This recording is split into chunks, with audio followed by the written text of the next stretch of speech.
Hi, welcome to the 6th lecture on Engineering Mathematics 1, and today we will discuss a limit of functions of two variables.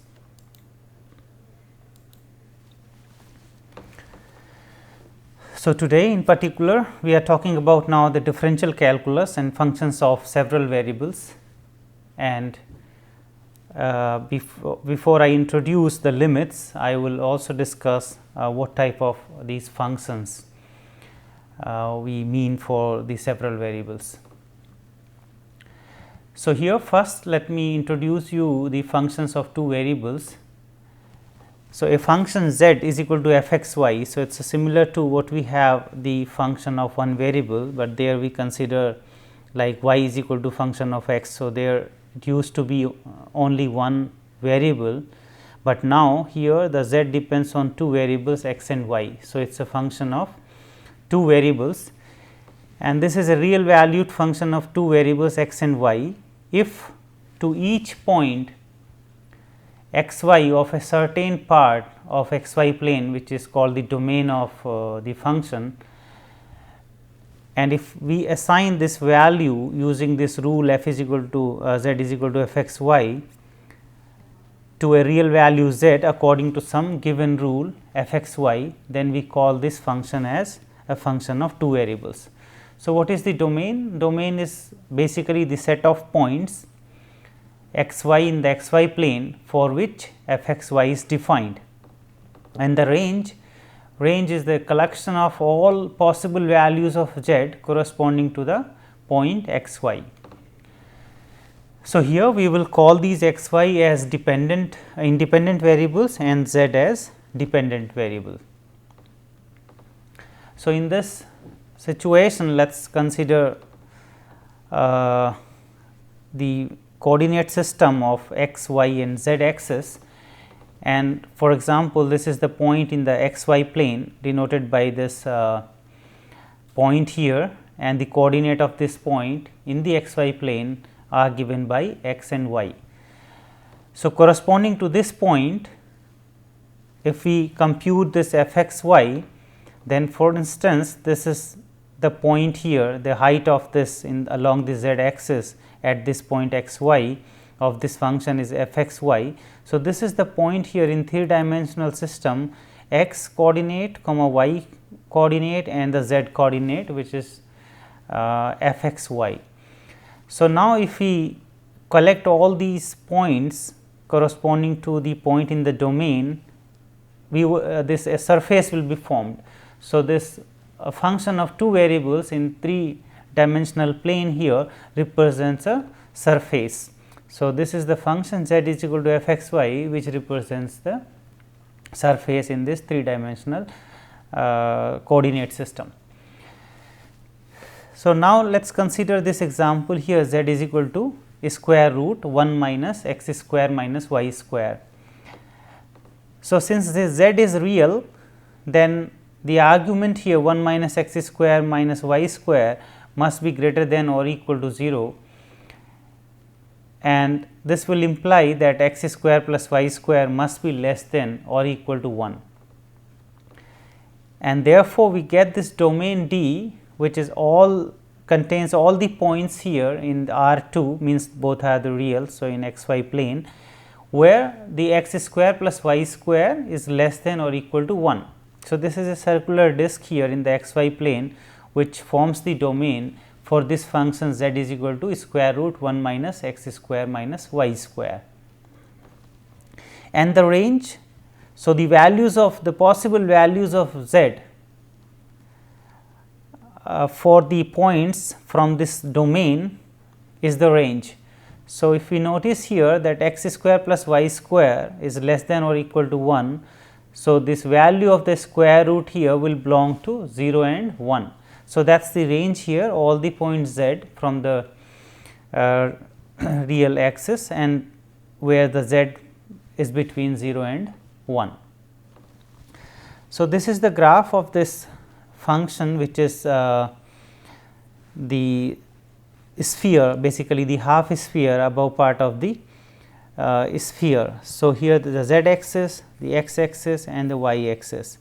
So, this domain here, which is the circular disk x square plus y square less than equal to 0, and at each point of this circular disk we have computed the value of z and this surface is plotted.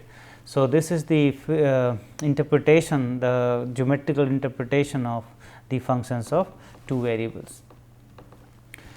Now, before we move to the limit and the continuity part later on, we need the concept of the distance between the 2 points in xy plane. So, if we have 2 points P and Q having two coordinates here x 0, y 0 and x 1, y 1, then what is the distance between these 2 points? So, which we can easily find out if we form this triangle, then this here the height will be like y 1 minus y 0 and this is going to be x 1 minus x 0. And now, this distance p q will be the square root of x 1 minus x square and plus y 1 minus y square. So, this is the distance x 1 minus x square plus y 1 minus y 0 whole square and the square root. We will also introduce now the neighborhood of a point P x 0 y 0. So, if a point is given in the x y plane as x 0 y 0, which is denoted by P here, then we will introduce now what is the delta neighborhood of this point P, which is usually denoted by n delta P or n P delta. So, here n delta P is given by all the points here x y whose distance from the point x 0 y 0 from the distance from this point P is less than delta. So, naturally now this one here is again a open circular disk which is represented here. So, that is the point P and the radius here is delta, and now all the points here in this disk satisfies this relation here. So, this is the neighborhood of this point P. Note that this is a open neighborhood because the boundary is not included. If we include here less than equal to delta, then the boundary of this disk, that means the circle, will be also included in the point here. So, this is the open neighborhood of P with radius this delta. This is the most common definition for the neighborhood, but we can also introduce neighborhood as the square around this point P introduced by the x which lies between x 0 minus delta and the x 0 plus delta, y also lies between y 0 minus delta and y 0 plus delta, and this is represented by this square here, with this half of the side is this delta and the P is the point. So, limit of a function of one variable. So, we recall now before we introduce the limit, the concept of the limit for the functions of two variables, it is important to first discuss the limit of a function of one variable, and mainly we will now focus on this delta epsilon definition of the limit, which is very important to discuss the limit for the functions of several variables. So, here we say for the one variable case that this limit x goes to x naught f x is equal to L if for every epsilon greater than 0. If for every epsilon greater than 0 there exists a delta greater than 0 such that for all x, so all those x which belongs to this neighborhood of this x 0 implies that the difference between f x and minus this L is less than the given number here L. So, let me just explain you this concept with the help of this plot here. So, we have a function f x whose limit as x approaches to this x naught is L. So, this is the point x naught here, this is the point x naught, and then corresponding to this value is L there. And now,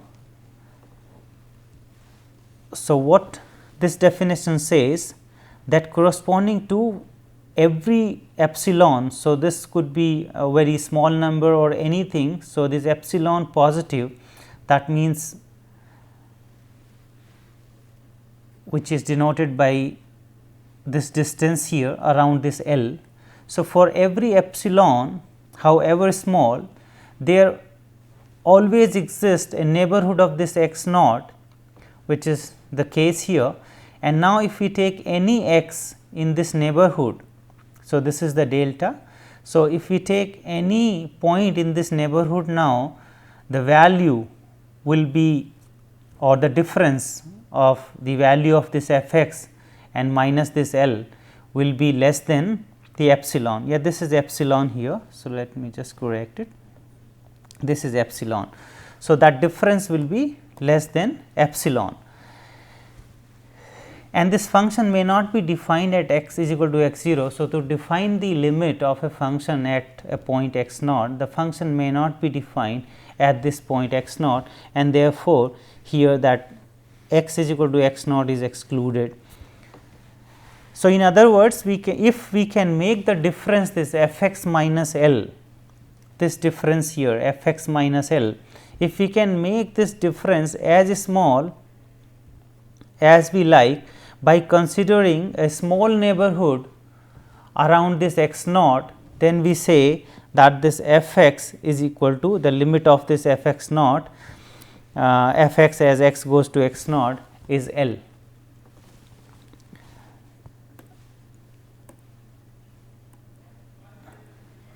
So, here now let us take this example, that what is the limit of this 3 x plus 1 as x goes to 1, and it is clearly visible here that the limit is 4 in this case. And we will prove now using this epsilon delta approach that this indeed is the limit of this function 3 x plus 1. So, what we need to show? We need to show that for a given epsilon, that there exists a delta, so that the x minus 1 less than equal to delta. So, this is the neighborhood around this 1, delta neighborhood around 1. If we take any point from this neighborhood, this will imply that this difference between the function and minus this 4 is less than epsilon. So, to prove this, we will start with this difference here 3 x plus 1 minus 4, which is equal to 3 x minus 3, and then 3, and we have the modulus x minus 1. So, this modulus x minus 1, so all x from this neighborhood satisfies that x minus 1 is less than delta. So, here 3 was there, so less than 3 delta. And what is our aim now? To make this difference is smaller than the given epsilon. So, if we set here less than or equal to epsilon now, so we get a relation between delta and epsilon. For given epsilon, we can choose now the delta such that this difference will become less than epsilon. So, what is the relation? The relation is 3 delta less than equal to epsilon. So, if we choose this delta less than or equal to epsilon by 3 for given epsilon, if we choose this delta less than equal to epsilon by 3, then for any given epsilon, we have this relation that the difference between this 3 x plus 1 and minus 4 is less than epsilon, which we have just seen here. This difference is less than epsilon. Because of this relation, we can choose this delta less than epsilon by 3, and then this difference will become less than epsilon whenever, for all x from this neighborhood of this 1, delta neighborhood of this 1 here. We can see the situation in this plot. So, this is for instance at x is equal to 1, the value of the function is 4, and now you take any neighborhood. So, for example, we have chosen this neighborhood here. So, there exists a delta neighborhood again around this 1 in this case. So, usually when the epsilon is small, the delta is also small, and when the epsilon is big, we can have a big neighborhood around that point. So, for instance, here we have chosen a big neighborhood of around this point 4, and then correspondingly this delta is also big. So, all these x in this delta neighborhood satisfies this relation that the difference of this function minus 4 is less than the epsilon. So, what will happen for the non existence of a limit if the limit does not exist? For example, in this case, as x approaches to x naught, the limit whether right or the left is not equal to L. And what will happen if we try to get a neighborhood around this L here, and whether the corresponding neighborhood around this x naught will exist or not.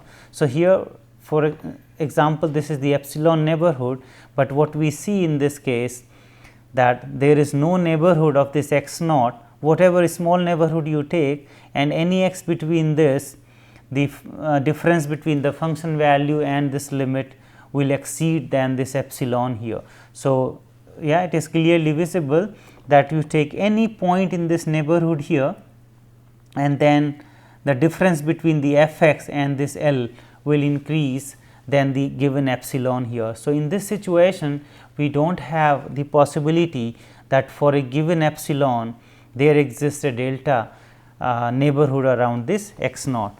So, for a given epsilon in this situation there does not exist any delta such that this difference f x minus L is less than epsilon wherever this x is from this delta neighborhood. Recall again, the existence of the limit was that limit x goes to x naught f x is equal to L, and this means that every neighborhood of L. So, every neighborhood which is represented by n epsilon L of L, there exists some neighborhood of x naught such that the f x belongs to this neighborhood of L whenever x belongs to the neighborhood of this x naught, the delta neighborhood of x naught.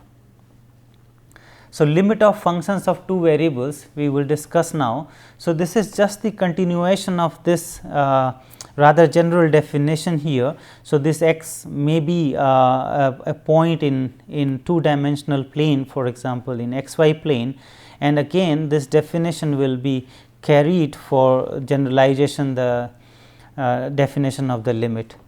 So, for example, in this case we take z as f x y, a function of two variables which is defined in domain D, and let this p x naught y naught be a point in D.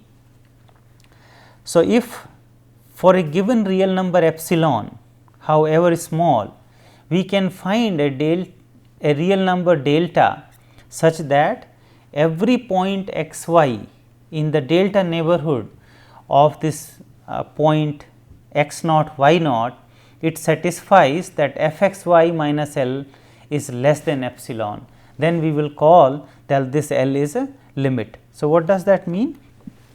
That this f x y minus L is less than epsilon wherever these x y fall in the delta neighborhood of this x naught y naught. So, if for a given epsilon we can find such a delta, then we will call that this L is the limit of f x y.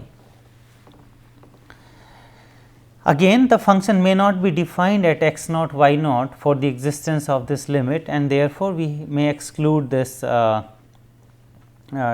x is equal to x naught y naught. And then this real number L is called the limit of the function f x y as x y goes to x naught y naught. Symbolically, we denote again the limit x y goes to x naught y naught f x y is equal to L.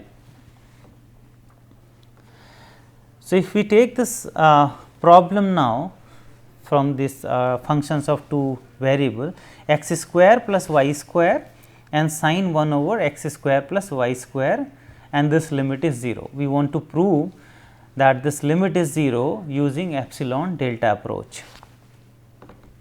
So, how do we proceed? Now, for x y not equal to 0 0, because at 0 0 this function is not defined, and we consider this difference of the function which is x square plus y square and sine 1 over x square plus y square less than the limiting value as 0. So, if we start with this difference now, this is x square plus y square because this is going to be positive, and the absolute value of this sine 1 over x square plus y square. And we know that this value of the sine always lies between -1 and 1. So, this quantity is bounded by 1. So, this is less than equal to 1. That means, this difference is less than equal to x square plus y square. And what we know, the neighborhood of this 0 0 point, because we are taking this limit to 0 0. So, what is the neighborhood of this 0 0, or rather delta neighborhood of 0 0? It is x square plus y square less than square root of this less than delta, or x square plus y square less than delta square. So, we can use this inequality there. So, x square plus y square in this neighborhood is less than delta square, and we want to set for a given epsilon this difference less than epsilon, and we are looking for such a delta which will satisfy that inequality.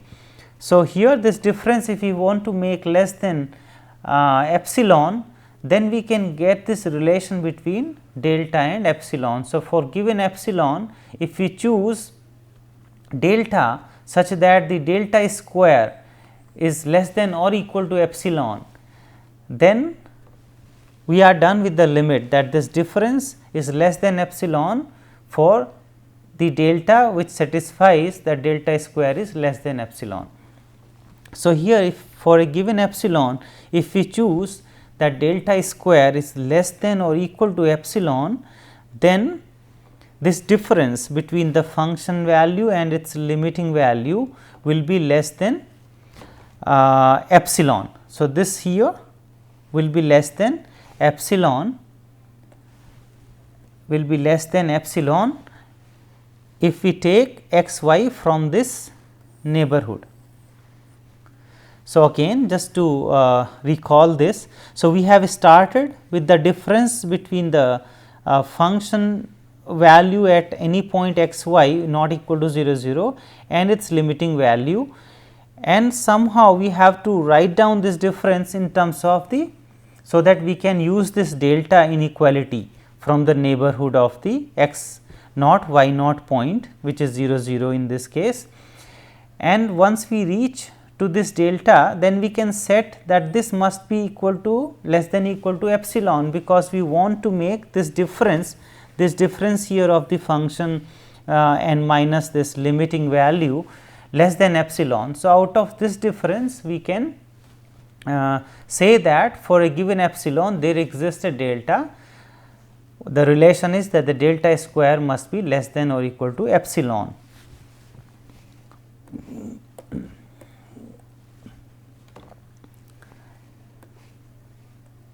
So, another example where we need to prove that this limit x y goes to 0 0, x y over x square plus y square and the square root is 0. So, in this case again the function is not defined when x y goes to 0 0 because of this reason x square plus y square. So, this will become 0, but what we will prove now that this limit is 0. We cannot just directly substitute 0 0 here, because this will be like 0 and then 0 here, and there is no such L'Hopital rule which we can apply. In case of one variable we had the L'Hopital rule, and which says that the derivative, this limit will be equal to the limit of the ratio of the derivatives. But here, so we cannot substitute this directly the value of x and y in this expression. So, we will prove that this limit is 0 using again epsilon delta approach. So, we take this x y not equal to 0 0 and we consider again, as in the previous example, this difference between the function which is x y over square root x square plus y square and minus this limit here 0. And now, so this is equal to the x y divided by the square root of x square plus y square, and now this is positive. So, we have basically x y, the absolute value, divided by this x square plus y square, and now the aim is the same, that we want to write down everything in terms of the neighborhood inequality, which will be in this case, because we have the 0 point, it will be x square plus y square and the square root. So, we will convert now this expression in the form of the x square plus y square. So, we notice here now that if we take this inequality x minus y whole square, which is always greater than or equal to 0 because of the square here, and then what do we get here, x square plus this y square and then minus 2 x y greater than 0, which will imply that this x square plus y square is greater than 2 x y. And then, so here you have x square plus y square greater than, we can take the absolute value. So, here x square plus y square is positive. So, we have the 2 and the x y is greater than this 2 times the x y, and this is greater than the x y. So, in this case we can use this inequality that x square plus y square is greater than the absolute value of x y. Having this relation, we can now replace this absolute value x y by the bigger quantity, which is x square plus y square, and divided by x square plus y square. So, here now we got this x square plus y square, and we consider again this neighborhood of this delta, which is x square plus y square, the square root, less than this delta. So, we set that this x square plus y square square root is less than delta, at least in the neighborhood of this 0 0, and now we want to set that this difference is less than epsilon. So, again we will use the same idea. So, here it is less than equal to epsilon. So, this expression, the difference between the function and the limiting value, is less than epsilon if we choose this relation that delta is less than or equal to epsilon. So, for given epsilon, if we choose delta equal to epsilon or anything less than epsilon, then the difference between the function value and its limiting value will be less than epsilon. So, for given epsilon we choose delta less than epsilon, then this difference between the function value and the minus the limiting value will be less than epsilon. So, now to conclude, so we have discussed the functions of two variables, mainly z is equal to f x y. So, here x and y, they are the independent variables. So, they can take any values, and this z depends on the value of the, this functional value here.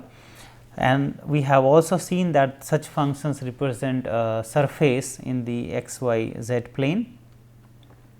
We have also discussed the definition of the limit, in particular the epsilon delta definition, which is very useful to prove somehow that a given number L is the limit. With the help of this epsilon delta approach, we cannot just get the limit, but if we have some idea about the limit, then this epsilon delta approach may be used to verify that L is the limit. Because what we will observe now in case of this two variable, when we have the functions of two variables, then there are several paths which approaches to a particular point in the xy plane, and this is completely different what we have seen in case of one variable, where there were two paths, one from the right side, one from the left side, and we used to get the limit from the right side, from the left side, and then if they both are equal, we say that the limit exists. But now in this case, since you can approach to a particular point from the several directions, it is not possible to get just the limit along some path, because there are infinitely many paths involved in this limiting process. So, this epsilon delta approach will be very useful once we have some idea about the limit, and then this value of the limit can be used to prove that this is indeed the limit. So, in the next lecture we will learn more on the limits, the evaluation of the limit in particular. These are the references which we have used to prepare these lectures, and thank you very much.